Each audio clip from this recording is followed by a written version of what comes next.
Hey everybody, how's it going? So today I am checking out a brand new plugin about bass guitar. Is it going to be awesome or is it going to be rule number 2? Let's find out, shall we?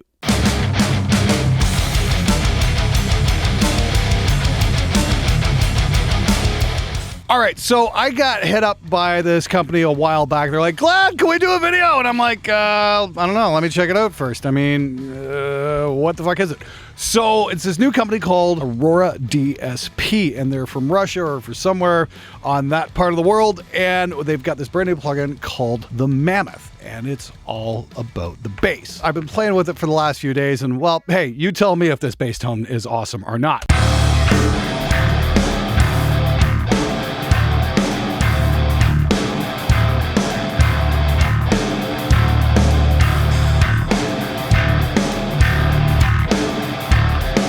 Yeah, that's got some impact. And I mean, you know, I've got like 4 different mixes I brought up, and I've just been trying it on a bunch of stuff, and it's super cool and super versatile, which is great. Now, the really cool thing is it's only priced at like $39. That's it.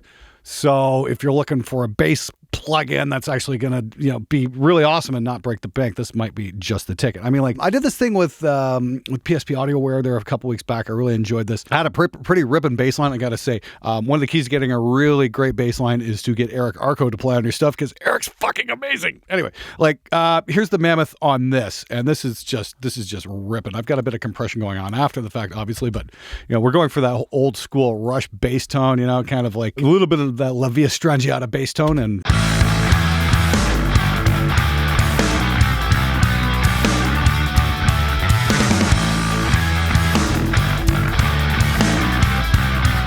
we could just play with this. You would just turn the growl up and down here.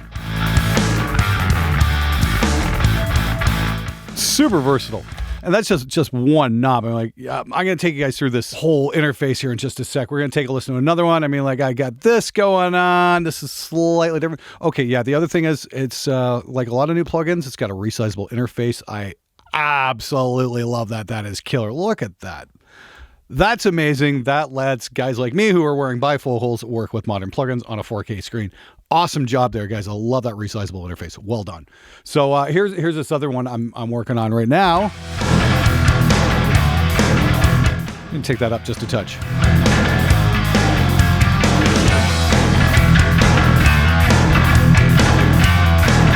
Yeah, it's just clanky as hell. I love it.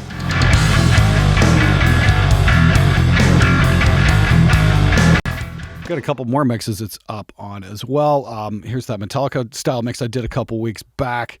This was all kinds of fun. I was so happy with the way this mix turned out.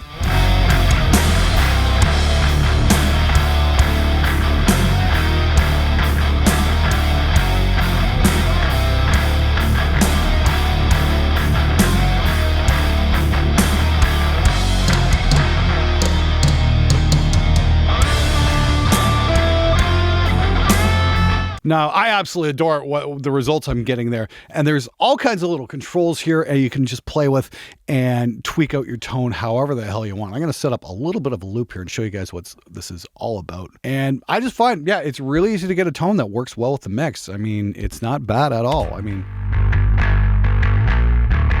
turn that off. That's our original bass tone.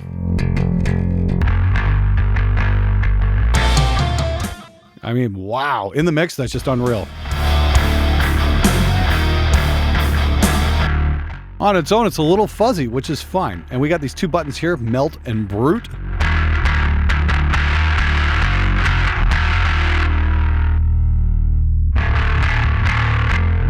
Melt kind of smooths it out a little bit. I kind of dig that. We got 3 different types of drive as well. Obviously, it goes up to 20. How about that?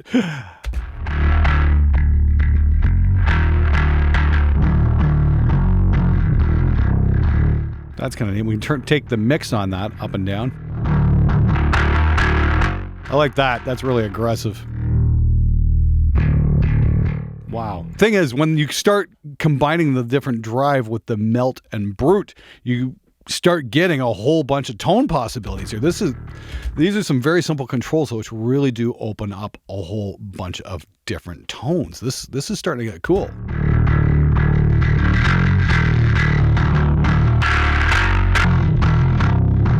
or just off even.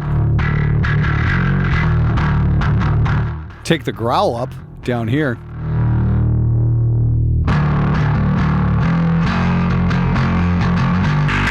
Ugh. And then we can just mix that, get some more of that bottom end in. And we get low, mid, and high, plus another bass. Oh, okay, I think that's what that crossover is all about there. Of course, we get an input control. We really drive shit if we want. Yeah, that's pretty rude. That's pretty cool. Let's turn the bass up. I'm not sure what the crossover is doing here, 238 hertz. I'm hoping that's what this bass control is for. Do we have a manual here? Because that's one thing I couldn't find on the webpage. So after quickly consulting the manual, that crossover controls here, the low and the high. Take the drive down a bit.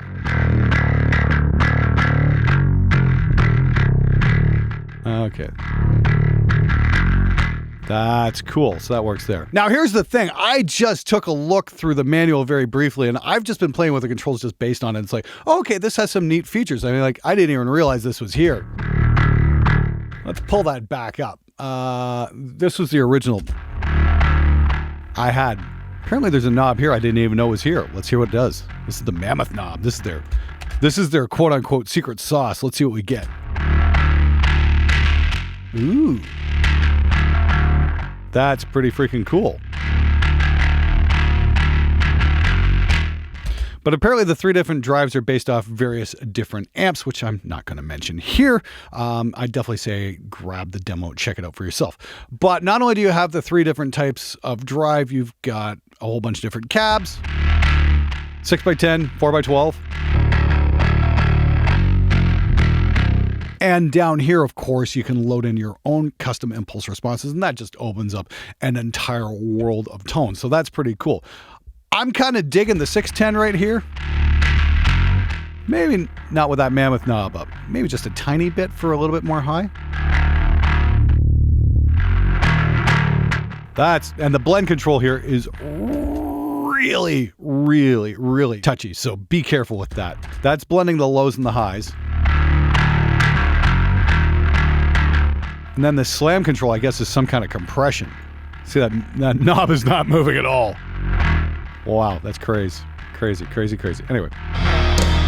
So, and again, I think we can just dial in as much top end as we want. And then we start combining the bass and the growl, which is like your low range harmonics. I mean, like, you can really change this tone around real quick.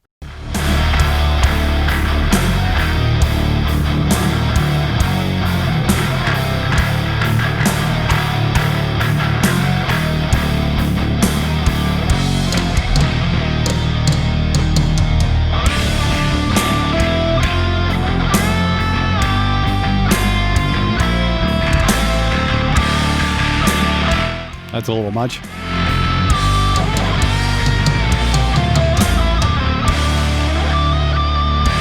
Bring the bass up a touch.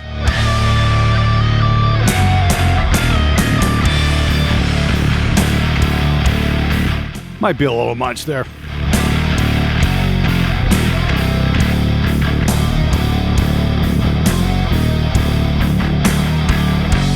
If I bring that back to my original preset.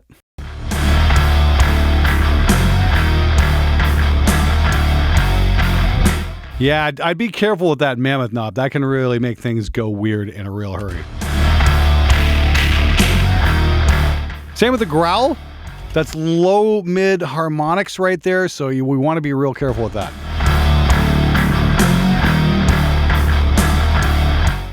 It's cool, but if you want the more driving bottom end, I'd probably go with keep the bass up here, maybe a little bit more low here.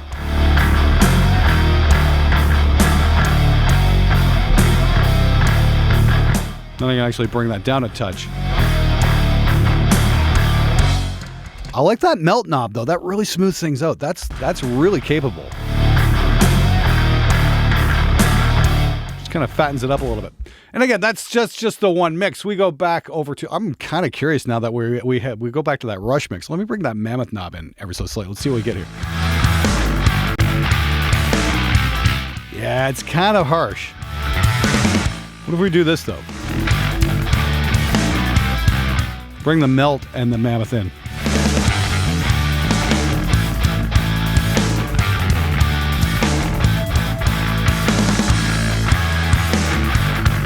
That's pretty cool. Again, that's the 8x10 there. And that's got a fair amount of growl, again, for that kind of mid-rangey rush thing going on. If we go back here to this man-in-the-box type thing, this is just a real simple bass line. Again, we've got a slightly different overdrive mode. It's mixed in really harsh, though. So that's cool. That's really killer right there. I just love that. Oh. And again, that's the Lemur preset. What do you know? With the mids just cranked right out.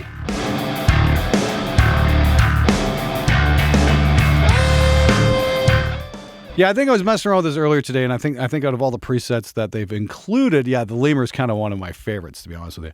And let's pull this one up here. Again, I've got the Lemur up on here as well. And let's just resize that a little because we don't want to take up the entire interface. That's cool. Again, I love that resizable interface, guys. Nice job. I like the bite on that. See if we can get a bit more bottom on this.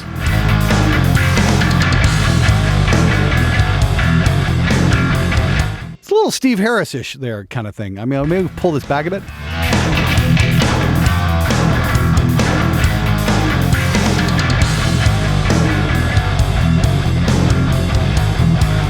Again, Melt and Brute just really changed things up. Wow. A little more growl. Super cool.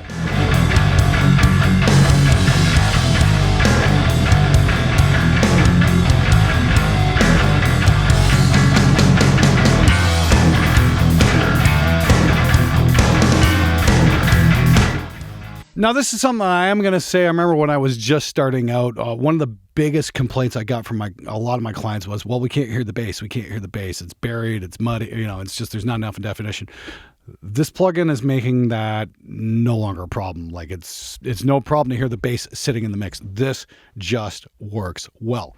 I'm really impressed with that, to be honest with you. All right, so I've moved the camera over here just to show you guys that, yes, we have the standalone app up and running, and it works absolutely flawlessly.